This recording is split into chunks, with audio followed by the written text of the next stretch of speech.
नमस्ते सदावत्सले मातृभूमे।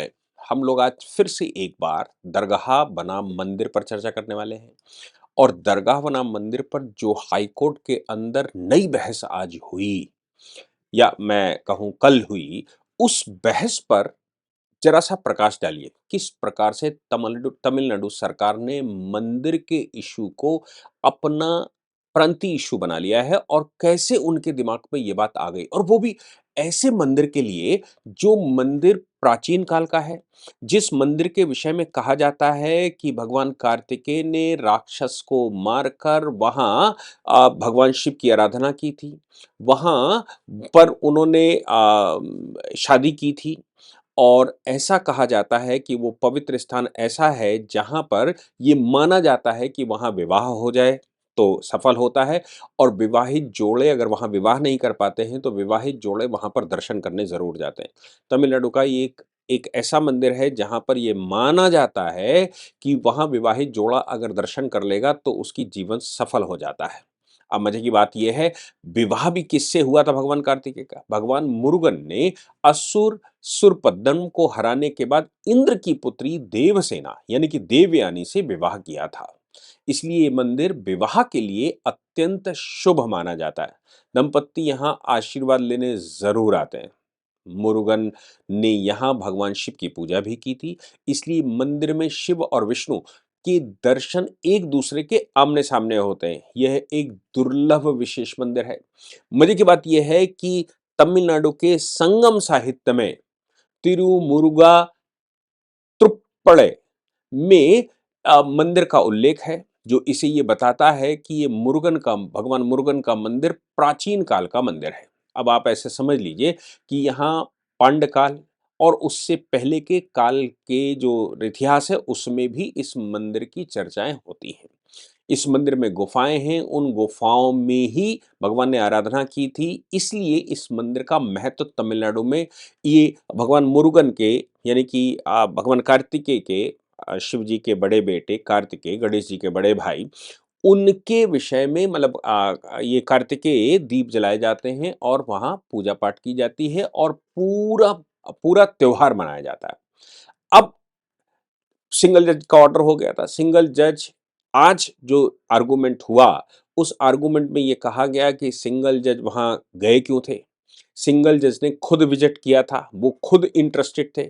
शायद उनको ये पता नहीं है कि ऑर्डर 18 रूल 18 सीपीसी के ऑर्डर 18 रूल 18 में ये प्रावधान है कि जज साइट पर जाकर खुद जाए और एविडेंसेस कलेक्ट करे। अगर जज वहाँ नहीं जा पाता इसलिए ऑर्डर 26 में कमीशन अपॉइंट करता है। कमीशन से मतलब है किसी वकील को, किसी जानकार को, किसी विधि के विशेषज्ञ को वहाँ भेजा जाता है कि हम तो नहीं जा पा रहे हैं, आप जाएँ वहाँ पर उसकी पूरी चरितार्थ होकर उसके एविडेंसेस और नक्शा और मौका मुआयना करें। होना क्या चाहिए था? होना तो ये चाहिए कि जज स्वयं जाए और वहाँ जैसे ऑर्डर 18 रूल 18 में ये है कि जज स्वयं जाए और वहाँ पर उस स्थान का मौका मुआयना करे। ऑनरेबल जस्टिस स्वामीनाथन ने वही किया था कि वो ऑर्डर 18 रूल 18 के तहत वहाँ पर गए और उन्होंने मौका मुआयना किया। यानी कि केवल उन्होंने जजमेंट ऐसे नहीं किया कि कोई आया हो और उसने कहा हो, वो गए, उन्होंने वहाँ दर्शन किए, उन्होंने वहाँ परिक्रमा की। मतलब परिक्रमा मतलब पूरी पहाड़ी को उन्होंने चेक किया, पहाड़ी को समझा और उसके बाद उन्होंने कहा कि 50 फीट दूर है दरगाह और मंदिर का परिसर है, उस मंदिर परिसर में मंदिर प्रशासन क्या चाहता है, वो जाने। हालाँकि मंदिर प्रशासन को उन्होंने लताड़ा था और ये कहा था कि तुम्हारी भूमि है, तुमको कोर्ट में आना चाहिए, भक्त लोग कोर्ट में आ रहे हैं। भक्त लोग कोर्ट में आ रहे हैं जो कि आपका काम है। अब मज़े की बात ये है कि वो डबल यानी कि डिविज़नल बेंच के सामने चैलेंज हो गया था।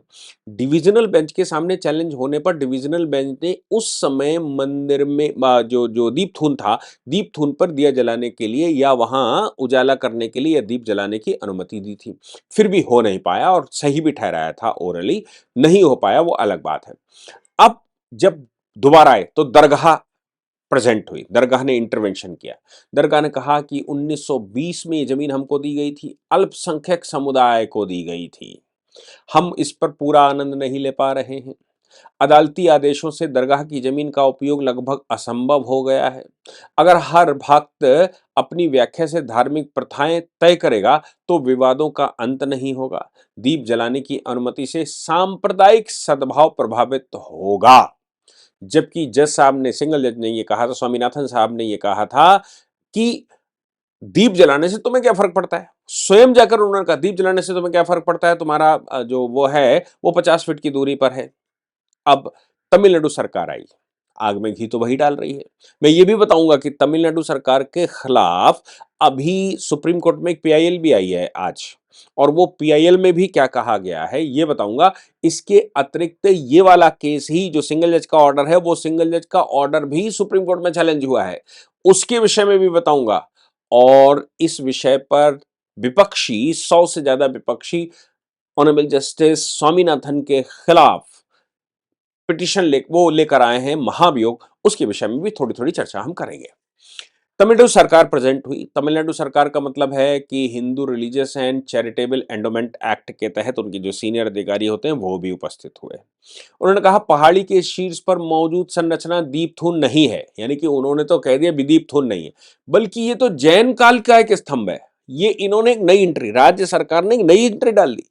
Hindu religious endowment charitable act ने नई एंट्री डाल दी, बोले ये तो जैन निवास चिन्ह है साहब, 6ठी शताब्दी का, 5वीं शताब्दी का। 8वीं शताब्दी में ये जैन मंदिर से हिंदू मंदिर बनाया गया। जैन और हिंदू में क्या फर्क है भाई? क्योंकि संरचना एक सी होती, जहां कहीं भी जैन मंदिर होते हैं या जिनको तथाकथित रूप से हिंदू मंदिर कहा जाता है, जैन भी हिंदू संप्रदाय का ही भाग है और बौद्ध भी हिंदू जैन, बौद्ध, सिख, लिंगायत, पसायत, ये सब हिंदू समाज के ही हिस्से हैं। उनकी थोड़े बहुत सांप्रदायिक वो जो पूजा पाठ की पद्धति है वो अलग अलग हो जाती है, विचारधारा अलग अलग हो जाती है, लेकिन है सामूहिक रूप से इन सबको हिंदू कहते हैं। अगर आपने हिंदू लॉ नहीं पढ़ा, Hindu religious and charitable endowment विभाग, उसने हिंदू लॉ नहीं पढ़ा, हिंदू लॉ को पढ़ेंगे, उसके 4 के 4 एक्ट हिंदू की परिभाषा ये कहते हैं, जो मुसलमान नहीं है, जो ईसाई नहीं है, जो यहूदी नहीं है, जो पारसी नहीं है, वो हिंदू है। ये सीधी डेफिनेशन है। क्या जैन, यहूदी, पारसी, मुसलमान, ईसाई में से कोई है? नहीं, तो वो हिंदू है। हिंदू एक्ट के, Hindu code bill, Hindu law के अनुसार जैन हिंदू है। तो कहां से ये नया फार्मूला ले आए हैं और ये कह रहे हैं साहब ये पहले हिंदू मंदिर था ही नहीं, ये तो जैन मंदिर था। 6ठी सदी में जैन मंदिर था और 8वीं सदी में इसको ये बना दिया गया। ये नया तमिलनाडु सरकार लेकर आई है। पुरातात्विक और ऐतिहासिक प्रमाण, कहा कि साहब तमिलनाडु पुरातत्व विभाग की 1981 की प्रकाशित लिस्ट, 1981 में प्रकाशित किया, मंदिर है 6ठी शताब्दी का, और कहते हैं 1981 में साहब एक लिस्ट पब्लिश हुई थी। यहां समण दीपथून साबित होता है, ना कि मंदिर का कार्तिकेय दीपम बाला दीपथूम। तो वो दीपथूम दूसरा है और ये दूसरा है, ये तो लिखा ही नहीं है 1981 में। 1981 में किसकी सरकारें थी? क्या आजादी से पहले जो 6ठी शताब्दी का मंदिर है उसकी व्याख्या 1981 में नए सिरे से तय करेंगे? वो राज्य सरकार तय करेगी। राज्य सरकार ने करवाया और अपनी तय कर दी। क्या राज्य सरकार ने जो तय कर दिया वही अंतिम सत्य है? ये तो बड़े भारी सवाल है। सदियों से दीपम, अब ये कहते हैं, तमिलनाडु सरकार कह रही है, सदियों से दीपम उच्ची पिल्लैयार मंदिर मंडपम में ही जलाया जाता रहा है, दीप थून पर नहीं। कोई मंदिर रिकॉर्ड, शिलालेख या आगम संदर्भ नहीं जो दीप थून पर दीप जलाने की प्रथा को साबित करता हो।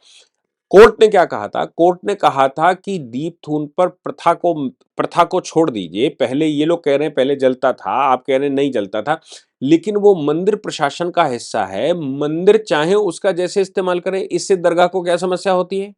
और अगर मंदिर के दीप थून पर दीप नहीं जलाने दे रहे हो या उसका उपयोग नहीं करने दे रहे हो, तो इससे तो मंदिर का क्लेम कमजोर होता है।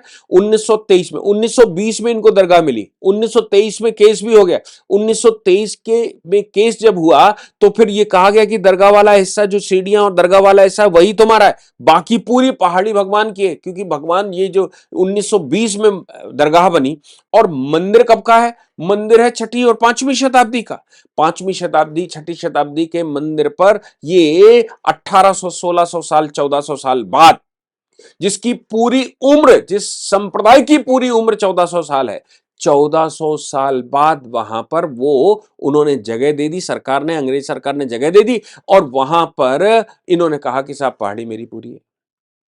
अब ये कहते हैं कि सदियों से ये नहीं है और ये तो जलाया नहीं जाता था। अब ये बताएंगे, समझ लीजिए, अब ये बताएंगे 1981 का हिसाब बताएंगे और ये कहेंगे ये कभी जलाया नहीं जाता, जबकि 5वीं सदी का हिसाब वहां पर है।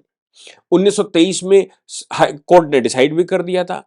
कोर्ट ने 1923 में ये डिसाइड किया कि केवल तुम्हारा उतना हिस्सा, बाकी पूरी पहाड़ी भगवान मुरुगन की है।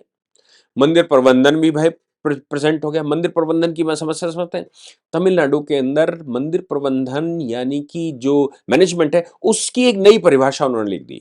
उन्होंने परिभाषा ये लिख दी कि वो वहां ट्रस्ट को सरवाइव नहीं करवाते। वो क्या करते हैं कि एग्जीक्यूटिव ऑफिसर बिठा देते हैं, ईओ। एग्जीक्यूटिव ऑफिसर मतलब सरकार का आदमी बैठ जाएगा और सरकार का आदमी बैठ जाएगा हिंदू रिलीजियस एंडोमेंट एक्ट के तहत बैठेगा। अब वो मैनेजमेंट चला गया पता नहीं कहां और यही सब कुछ करेगा। तो ये श्रीमान जी मंदिर प्रबंधन की तरफ से एग्जीक्यूटिव ऑफिसर की ओर से प्रेजेंट हुए। इन्होंने कहा विवादित स्तंभ दीपथूप है ही नहीं, बल्कि ये तो जैन युग का मार्कर स्तंभ है। फोटोग्राफिक और अन्य सामग्री पेश की गई और ये कहा कार्तिकेय दीपम से जुड़ा नहीं है, यहां कभी नहीं जलाया जाता रहा। असली दीपथून उची पिल्लैयार मंदिर के पास है, ये मंदिर वाले कहने लगे। फिर इन्होंने इनके आर्गुमेंट सबके आए कि साहब ये भक्त जो हैं उनकी कोई लिमिट नहीं होती, भक्त तो किसी भी स्थिति में आ सकते हैं, भक्त कुछ भी क्लेम कर सकते हैं। इसलिए यहाँ पर जब ये कहा जा ये भक्त आ गए और जो वहां मंदिर के दर्शन वर्शन करने आते हैं, मंदिर में भक्ति करते हैं, वो लोग आ गए, क्या उनके अनुसार अब रिलीजन की मंदिरों की परिभाषाएं गढ़ी जाएंगी या फिर Hindu religious charitable endowment officers के द्वारा या फिर जो वहां पर एग्जीक्यूटिव ऑफिसर बैठा हुआ उसके द्वारा? मंदिर का मैनेजमेंट नहीं है, मंदिर की ट्रस्ट नहीं आई, एग्जीक्यूटिव ऑफिसर है जो सरकार का आदमी होता है। वो कोर्ट में तमाम तरह की दलीलें दे रहा है और कह रहा है कि साहब ये कैसे वहां चले गए, ये तो वहां जाकर ही ऐसा कर लिया, इन्होंने सीआईएसएफ भेज दिया, जबकि वहां धारा 144 लागू थी। धारा 144 लागू का मतलब है कोई नहीं जा सकता, और जज साहब ने अपनी सीआईएसएफ भेजकर और कहा इनकी सिक्योरिटी तुम्हारे हाथ में है और तब भेज दिया। और अभी तो जज साहब ने कंटेम्प्ट का भी केस लगा दिया। सिंगल जज ने अपने ऑर्डर को ना मानना, सीआईएसएफ को भेजकर दीपथून पर सिक्योरिटी की बात कही गई थी जिसको राज्य सरकार ने रोक दिया। जो वहां के ऑफिसर्स थे उन्होंने नहीं जाने दिया लोगों को दीप जलाने के लिए, इसलिए सिंगल जज ने कंटेम्प्ट का नोटिस इशू कर दिया है इन सबके खिलाफ कि हमारे आदेश का यानी कि हाई कोर्ट के आदेश का पालन क्यों नहीं किया। ये भी डिविजनल बेंच में लोगों ने चैलेंज किया। अच्छा, दूसरी तरफ ये सुप्रीम कोर्ट चले आए थे, सुप्रीम कोर्ट में आकर अपनी बात कह रहे थे। सुप्रीम कोर्ट में एक पिटीशन आई, उस पिटीशन में ऑनरेबल जस्टिस जीआर स्वामीनाथन के पक्ष में पिटीशन आई। पिटीशन क्या आई?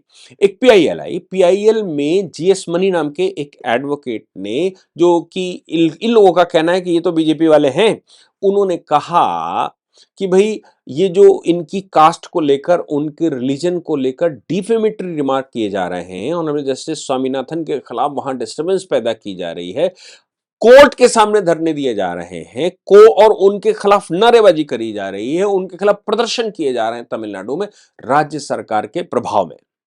डीएम के सपोर्ट से ये सब कुछ हो रहा है, कम्युनिस्ट इसमें पीछे लगे हुए हैं, तमाम तरह के लॉयर उनके खिलाफ स्टेटमेंट दे रहे हैं, जो कि इलीगल अनऑथराइज्ड प्रोटेस्ट वहां पर चल रहे हैं।